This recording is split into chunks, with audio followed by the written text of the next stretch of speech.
Paano maka-checkmate gamit ang dalawang rooks? Una, pipili tayo ng gilid ng board kung saan natin siya mamatihin.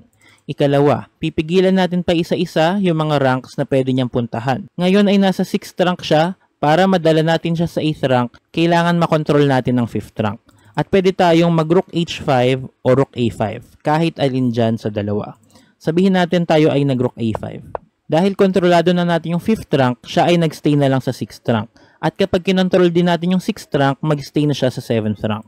So let's play rook h6, check para bumaba siya. At ngayon ay nasa b7 na siya.